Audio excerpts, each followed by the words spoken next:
Hüdapar olarak bu ayki dosyamız Urfa'nın elektrik sorunu. Evet, halkın deyimiyle namı diğer DEDAŞ Cumhuriyeti'ni konuşacağız. Elektrik artık lüks değil. Tıpkı su, ekmek, barınma gibi temel bir ihtiyaçtır. Hatta cihaza bağlı hastalar için oksijen kadar değerlidir. O yüzden soruyoruz, böyle hayati bir hizmetin bu kadar sorunlu olması kabul edilebilir mi? Bir düşünün, koca bir şehir olan Urfa'mızda sadece bir fırın olsa ne olur? Ekmek kuyruğu, kargaşa, açlık. İşte elektrikte tekelleşmenin doğurduğu manzara da tam da budur. Maalesef Şanlıurfa'mızda enerji altyapısı yıllardır ihmal edilmiş durumda. Eskiyen nakil hatları, yetersiz trafolar, kırsalda saatlerce süren kesintiler ve her elektrik gidip geldiğinde içimize düşen o endişe. Acaba bu kez hangi cihaz yandı? Yeni yapılaşmanın yoğun olduğu Karaköprü'de bile Narlıkuyu'dan Atakent'e, Mehmetçik'ten Doğukent'e kadar birçok mahalle tam bir yıldan fazladır süren kesintilerle boğuşuyor. Sormak gerekiyor, bir altyapı çalışması gerçekten bu kadar uzun sürebilir mi? Yoksa ihmalkarlığın ve plansızlığın açık bir göstergesi midir? Bugünlerde DEDAŞ altyapı çalışmaları yürütüyor.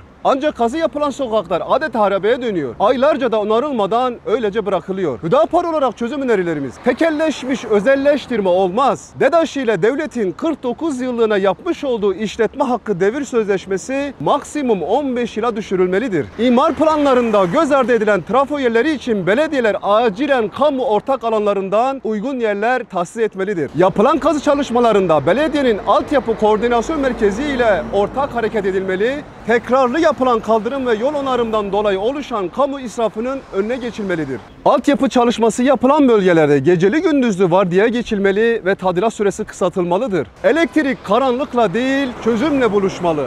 29 Ağustos'ta kayıp kaçak, tarımsal sulama ve çiftçilerin DEDAŞ ile ilgili sorunlarını konuşmak üzere bizi takip etmeye devam edin.